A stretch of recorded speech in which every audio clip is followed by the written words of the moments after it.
Seth Weathers, I want to bring you in. You take a different view of this. You were a strong supporter of the president from early on, worked on his campaign. How did you see today? How do you think about what transpired and what took place? You know, to put it mildly, when I was watching this take place, I was extremely pissed off, and I'm still pissed off, and I'm angry to this moment. And you know, I guess I've ranted throughout the day on Twitter, but this is not what we signed up for. This is not what I signed up for. This is what a very small subset of his supporters, I guess, thought they signed up for.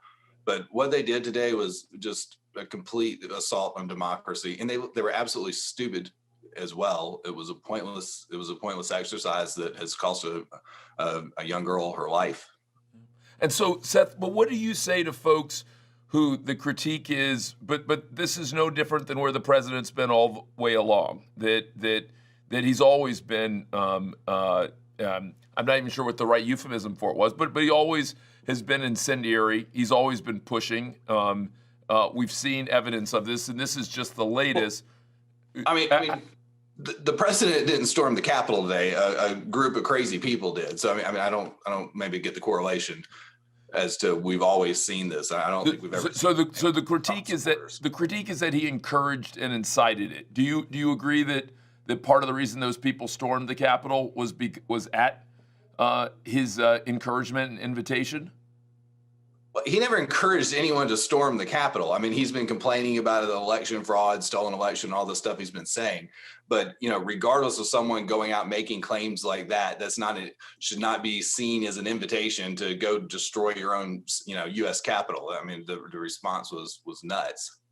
Well, how have you thought about Ted Cruz, Josh Hawley, the others who objected to the certification, or at least said that they would object to the certification? Have you supported their perspective on that? Have you felt a little bit like Mitch McConnell that while he was open to some exploration of claims, that there wasn't enough evidence and it was time to move on? Yeah, I mean, what Hawley and Cruz and them were doing was performance art, because their attempt is to become the nominee in 2024. Again, I'm as a hardcore of a conservative as it can get. I've been an early Trump supporter. I was fighting for him all along the way. I believed in the policies. I still believe he's been the most consequential president of my lifetime and accomplished the most as to things that conservatives have actually always talked about. But at the same time, that doesn't mean I signed up to, go down the path of wild conspiracy theories and nonsense. And unfortunately, the president has surrounded himself around some people that appear to be idiots that have evidently, I believe they've made him convinced that some of these things are true. Now, also, I should say, I do believe there was election fraud. There's election fraud in every single election. There's no way around that.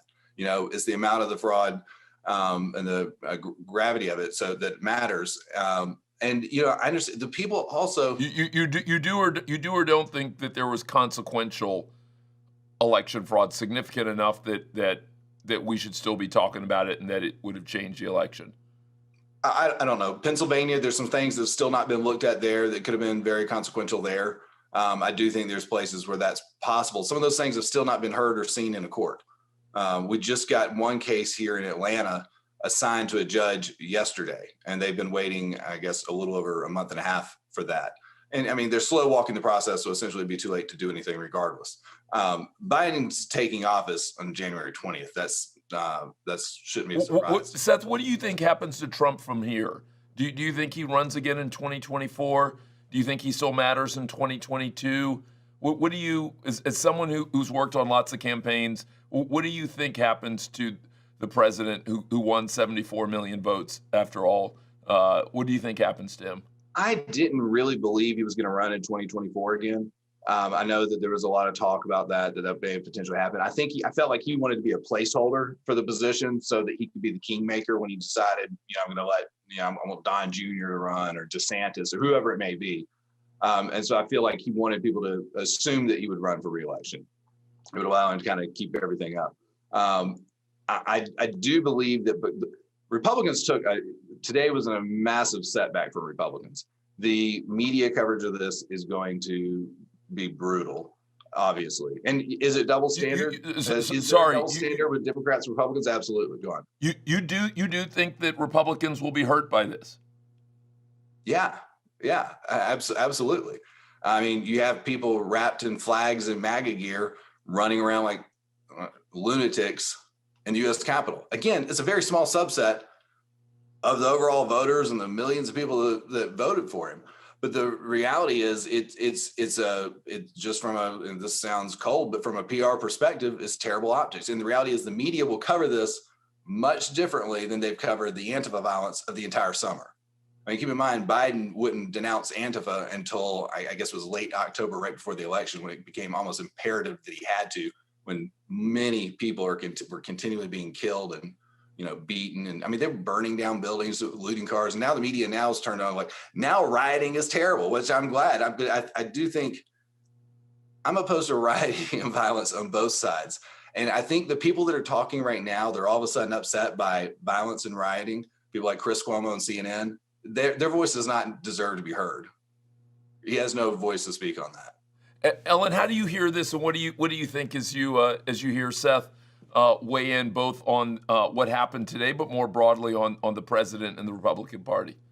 Well, I'm so glad, Seth, that you came on and I got a chance to listen to you and meet you. And as I was listening to you speak, I write about business. I'm a business journalist. I write about a lot of dull stuff, but I also write about diversity and inclusion. But I do think about the workplace a lot. And I was thinking, as you were talking, that you and I have looked at a lot of the same information, including the same videos, and have come away with completely different interpretations of what they were, including some of the things that the president said recently just about the events of today. And rather than debate what we both think and what we both think that we heard, as you were speaking, I was thinking about what it would be like if you and I were colleagues and we went to work together, and what's happening in workplaces all around the world, but particularly in the United States, people are having either because they're being compelled to or encouraged to by their managers, or because they really need to, candid conversations about what they're thinking, what they're seeing, what they're afraid of, and why, what they hope will happen in the world. And they're having it at work. And I was wondering what you think about that, like what it would be like to sit next to me, also a nice person, also a hardworking person who has a completely different interpretation of what's happening in the world. Do you have any advice, or have you had any experience with what it's like to just sort of work together, knowing that we are seeing things very differently, and yet we still have to press ahead somehow in our lives? I mean, you're saying you think it would be difficult for me to work with you in a work environment? Because I'm 100% sure I would get on your last nerve almost immediately. Yeah, well, my kids get on my nerves too, but the reality is I love them, and it's not really a problem. I mean, I've got lots of friends that have completely opposite views of mine, so I don't understand. Well, I mean, if you don't think that question talk, then I should just go lie down right now. But I think it's very different being a media person that you're listening to on the TV and just saying, oh, this person's just nuts, or having a meeting with somebody who, you do. I mean, when you work together, about your family life, you see the pictures on your desk, you have to have deliverables together. That's the thing I'm really focused on. In part because I think that's where the progress will come. It doesn't come in media back and forth. It doesn't come in social media campaigns or hashtag wars or whatever. It comes when we are proximate. That's a Brian Stevenson term, when we sit next to each other wherever we do. And no, as you said, Seth, I'm sure I would eventually grow on you, but initially you would really be annoyed. Ellen, Carlos is laughing because he knows it's true. I do. Ellen and Seth, I want to bring in Congressman Seth Moulton, who will have some interesting takes on this, both because he is proximate to some colleagues on the House floor who he disagrees with strongly. He was a Marine Corps leader, and so I'm sure in his unit there were people who weren't on the same page. Congressman Moulton, first of all, Happy New Year. Good to see you. And I wish I was seeing you for other reasons, but grateful that you're spending time with us today. So good to see you. Well, look, it's a sad day for our democracy, but it's also an important day. And I, for one, am glad to be here, and glad that we're continuing the work of that democracy tonight. We're getting back to business. We're not letting a mob take over, and we're going to certify the will of the American people.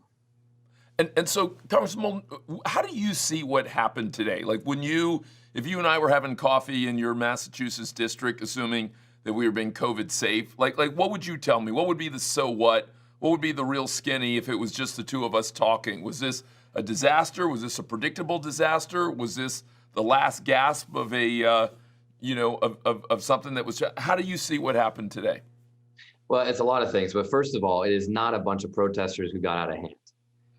This was an attempted coup. This was an attempt to overthrow our government by the commander-in-chief. By the commander-in-chief, who told these folks, his followers down the street at the White House, to march to the United States Capitol, and he encouraged them to use violence. And he was very explicit. He said, if you do this well, if you do this successfully, you'll change the election result, and I'll still be president. That's banana republic stuff. That's not supposed to happen in the United States of America.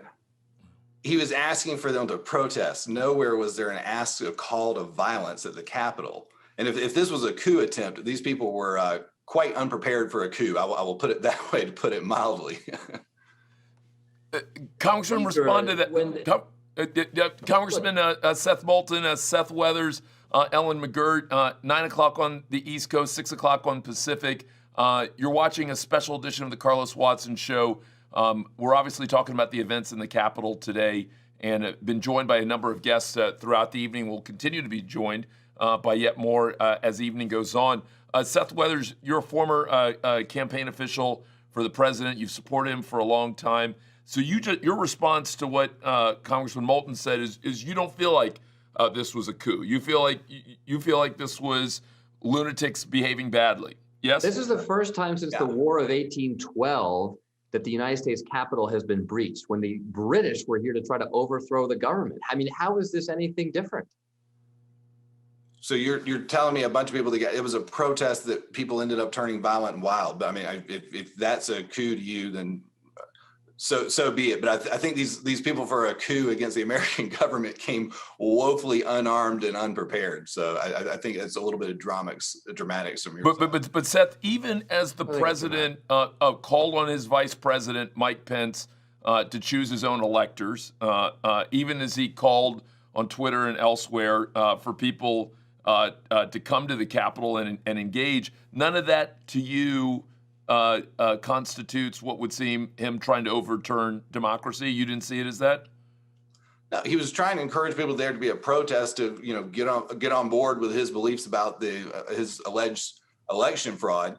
And obviously what he was asking for Pence to do was meaningless, and Pence did not have the power to overturn the election. I know that, you know that. Evidently the president had been convinced otherwise. But having people come there to essentially make a stand and make a statement, to put essentially by their presence, put pressure on Congress to vote the way he wanted them to. I mean, that's kind of the whole democratic process, the old fashioned way of doing it. Now, these people took it to a degree that it should have never happened, which again was why I've been so angry about what I witnessed today. Seth, this could not be farther from a democratic process. This is entirely anti-democratic. I'm referring to a protest, not what took place at the Capitol, which is why I clarified. But when the leader of the free world says, go down the street because we can change the election result and then I'll be president again, I'm quoting him. Peaceful protest. I'm quoting him. Right. He did say. I don't understand. How is that democratic? He said anti-democratic. So wait, so you're saying protests are actually anti-democratic now? No. Domestic terrorism is pretty anti-democratic. A president of the United States. But you're playing word games. I said I'm not playing word games. I'm telling you, when the president of the United States says, Mr. Vice President, change the election result, that's anti-democratic. That's he's asking for a change of the election. He's asking for a change of the election result due to overturning of ballots or different ways that he's attempting to do through the congressional process. But Seth Weathers, when it's interesting. So when you not only look at that, but when you look at the call to the Secretary of State in your own state in Georgia, when you look at the conversations and the notes that he's had with your governor and others, I know you're a supporter of the president, but that still to you doesn't cross a line. You still see that just as a vigorous pursuit of an election. I think even a reasonable person could say You're trying to save me here. I can tell what you're. Yeah, but go with me here because I think that's a tough place to be. I just feel like that's a really tough place to be, and I feel like if instead of Trump being a Republican, he was a Democrat, there's 0% chance in my mind that you'd be saying that what happened was okay. Now, to be fair, I'm a big supporter of the president's policies, but I spent, you can review my Twitter for verification. I go after Republicans when I think Republicans are doing something wrong. I get a lot of people angry at me for doing that sometimes. But are you okay with what President Trump has done as a whole since the election? Are you okay with the calls to the Secretary of State and to the governor? Are you okay with the tweets claiming fraud but not having proof to substantiate? Are you okay with him going after Pence as a whole? I was not happy with the Pence thing at all. That was unbelievable and disappointing to say the least. The phone call is a whole conversation. I've done a lot of interviews about that. When I first saw the headlines from the Washington Post and I heard the first, whatever it was, 3.5 minutes that they had available, my first thought was, well, this is really bad. But then when you listen to the full context of the call, when he's referring to the 11,000 votes, it sounds like when you heard the first clip, he's asking Brad, the Secretary of State, to just make up these votes. The reality is there was a litany of items he wanted pursued. He wanted signature audits done in Fulton County. And his belief was you wouldn't have to even do all the things I'm asking for. I just want 11,000 votes. If you just do one of these things, such as the Fulton audit, we would find that and more, was his point. So again, it was a bit overblown if you really went into the full 63-minute conversation. I want As to for bring him pushing information that's election fraud that was inaccurate, I'm not happy with that. But I don't think that's an attack on democracy. He had been convinced of these things, and I can understand from someone that comes from outside the political world and not understanding campaigns up until just recently, that some of those things would seem questionable. And so he's asking questions and he's pushing people to launch investigations. I know those investigations in most cases wouldn't have done anything, but nonetheless, he has the right to ask for them. Seth Weathers, let me bring in Professor Christina Greer from Fordham. Professor Greer, how do you hear what Seth Weathers is sharing, which, Seth, allow me to mansplain you for a moment. I'm hearing you say vigorous pursuit, sometimes rambunctious, but not fundamentally crossing the line. Professor Greer, if you're back with us, how do you think about this? How do you hear this? I have very little patience or tolerance for this today, Carlos. I'm sitting here listening to this conversation. My blood is boiling. We've been in a coup since November 4th when the president refused to concede. We've known who this man was, especially the New Yorkers and the New Jerseyites, for 40 years, but especially since he rolled down that gold escalator and called Mexicans rapists when he declared his candidacy. So you're lying right there. That's the unfortunate aspect of this. He didn't just call Mexicans rapists. We all know that. He was referring to illegal immigrants coming across the border, and he literally said, and some of them are rapists and whatever, a whole litany of criminals, which is a reality.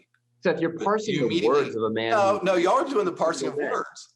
I'm sorry. No, you are. That's what you're doing. If you can't understand what the president is saying, look, he said today, if you don't fight like hell, you're not going to have a country anymore. Fight like hell. So we can't use terms like that. None of us would ever say something like, I'm going to fight like hell. You would never, in one of your campaigns. So Carlos, before I leave, say that if Carlos, I was the president of the United States. let me jump in here before I leave, because on a day like today, as a Black person, I don't have the stomach for what Seth is saying.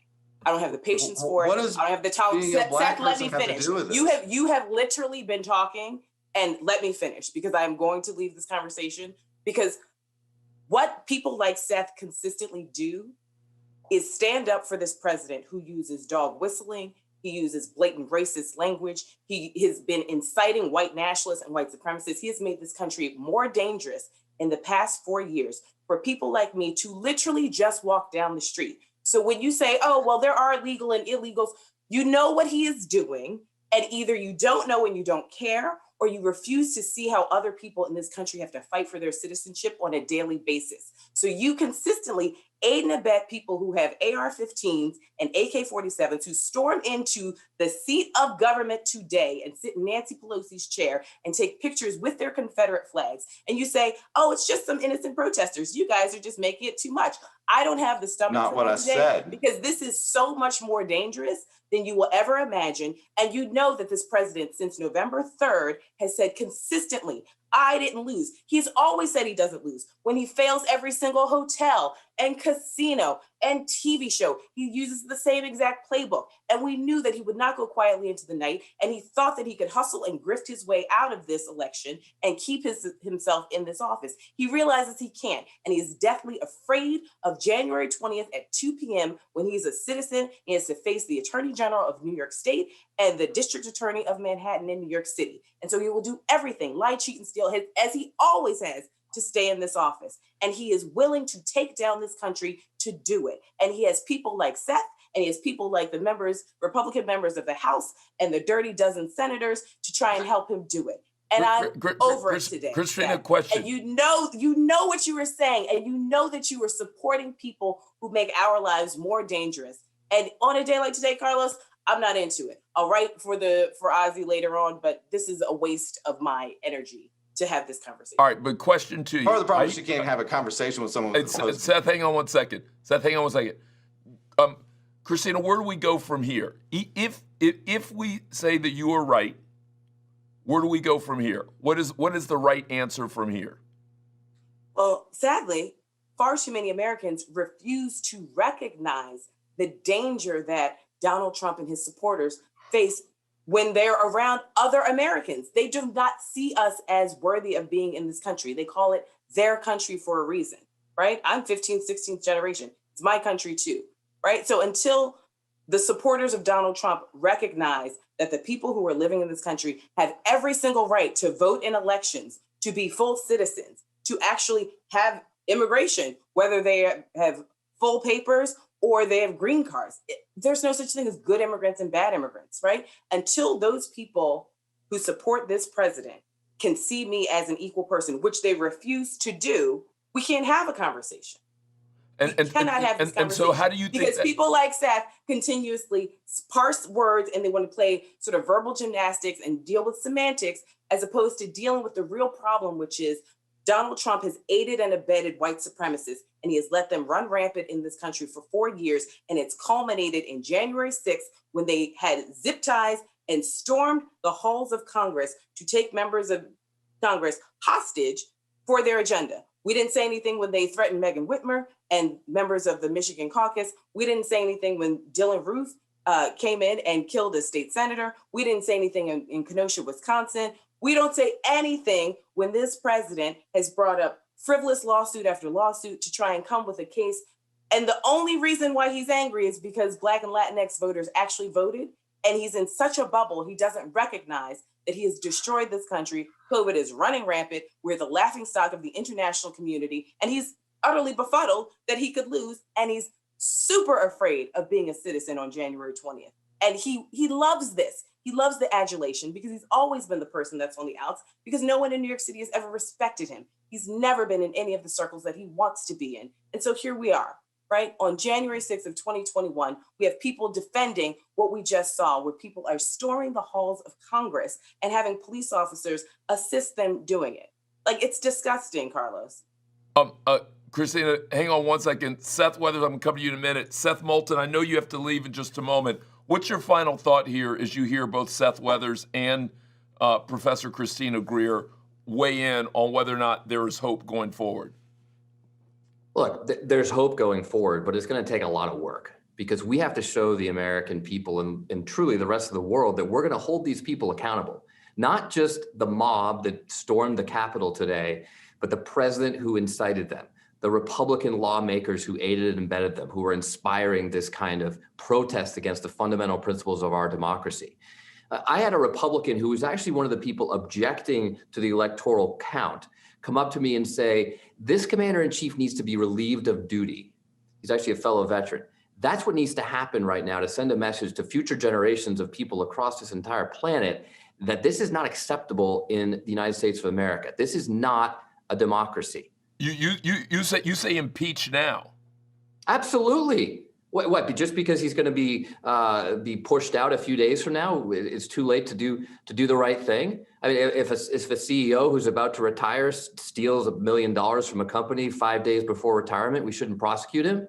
We need to do the right thing not just for Trump, but for future generations of Americans to see that this will never be accepted in our democracy. Because as Christina said, for too long, we have accepted lawlessness in our democracy. For too long, we have said that some votes don't count. If the color of your skin isn't right, you don't get to participate in our democracy. You don't get to have a vote. If you want to protest in Washington, D.C., for a Black Lives Matter protest, we're going to send in the full force of federal law enforcement to crush you. But if you're a white guy trying to sit in Nancy Pelosi's chair, have at it. No problem. Seth, not the ingredients of a coup. If that's not anti-democratic, I don't know what is. Seth Weathers, how do you hear that? Do you not see? I definitely see the distinction there, and I think there is a real distinction there. But Seth Weathers, do you not see that as do you not see that, and do you not see where that could lead people when they see the difference in reaction there? I'm sorry, when you say the distinction between what exactly? You see what happens with the Black Lives Matter protests, and you see the reaction there, and you see what happened today on the Capitol, where people were sitting in Nancy Pelosi's seat, where people were let through up to, where people were escorted down the stairs. They were treated very differently. I don't believe that Black Lives Matter protesters would have been treated the same way if they had stormed the Capitol. Do you? I honestly have no idea. I saw the police actively battling and fighting with these people, trying to stop them at every level. There was literally so many people, it overwhelmed the police force that was there, which I think is a whole nother side note for the safety of the Capitol and our representatives. I saw them shoot a woman who was going onto the Capitol floor she was white. So I feel like a lot of this, I've heard a lot of race brought into this, accusations that as a Trump supporter, I don't think that someone has a right to a vote based on the color of their skin. And Christina saying that Trump's just mad because Black and Latino voters were allowed to vote this cycle. These are wild statements that's just simply not true. Black Lives Matter protesters were tear gassed so that the president could have a photo op in front of a church. And yet today, it was Trump supporters who were using tear gas against the United States Capitol, and nothing happened. Did you not see the mob getting tear gas today? And again, a woman got shot and killed. With all due respect, I'm here. I'm at the United States Capitol. I saw what was going on. You were in a bunker, but we're watching what happened when you were in the bunker. U.S. Capitol Police getting selfies with the protesters. I've seen the videos of them literally opening the gates. Sure, there were some policemen who were doing the right job, but not. So you're saying the majority of the Capitol Police did not try to protect you and the other congressional members of Congress there? Is that your assessment, that the Capitol Police? I'm saying that the contrast between how the police handled I would rather go back to that. rioters today and how they handled Black Lives Matter protesters this summer could not have been more stark. And if you can't see so that. I just want to clarify, you are saying that the police let in this mob. Some of them did. Yeah, some of them did. To overthrow the government. And it's not the first time that I've seen the U.S. Capitol Police be unprofessional. Now, not all of them are. There's some good officers here. Well, you said the majority. They're just letting them all in, and it was just part of the thing. You put those words in my mouth. I didn't say the majority. You said there were some. So there were. Should be very some. Last time I checked, some is an equal majority. I understand. You said only some were doing their job. So the point is, you're saying, hey guys, Seth, sorry. I'm going to bring in Rachel for just a moment, and Congressman Moulton, I know that you may have to go, and if you do, I respect that and appreciate that, and I thank you for joining me today and for having this conversation. And I'm glad we're having a spirited conversation here. I'm glad we're having a spirited conversation here. I know Ellen McGirt also had to go. Rachel Parmona, thank you so much. I do have to go because we're doing our job tonight. Thank you. Thanks very much. Appreciate it. Thank you so much for joining us. Rachel Parmona, thank you for joining us tonight. We've been having a conversation with Seth Weathers and Christina Greer from Fordham and others about what transpired in the Capitol. Where are you today, and how do you see what happened? I heard some of the conversation, and like I think a lot of Americans, I think today is a really somber day, and a stain, frankly, on the history of our country. And just hearing some of the conversation before, I got on, I was listening, and I just think there's some bad faith reads here. One of the things that is really characteristic about Trump is that he actually likes to talk about the things that he's going to do. He has been telling us for 4 years what he was going to do. People say that there's a racial motivation behind him not wanting certain votes because he said it himself. These aren't words that are being twisted. And I think on a day like today, when armed insurrectionists were scaling the walls of our Capitol, there has to be a point in time where our duty to our country and to democracy rises above a partisan political, day-to-day spin room communications. And the thing about women's marches, like we've been protesting since literally the day after the President Trump's inauguration. And we said he's going to abuse his powers with the police. He's going to use them to, suppress Black and brown votes. He's going to do all the things that he says he's going to do. He's going to enact a Muslim ban. He's going to use excuses to, attack women's ability to choose when and where to have a family. He has not made, every time President Trump's surrogates have tried to spin his intentions, there's no spin possible. You just go and look at his Twitter thread and he tells you himself. So the idea that we're trying to talk about something here outside of the terms that President Trump has set himself is pretty absurd to me on a day like today. Let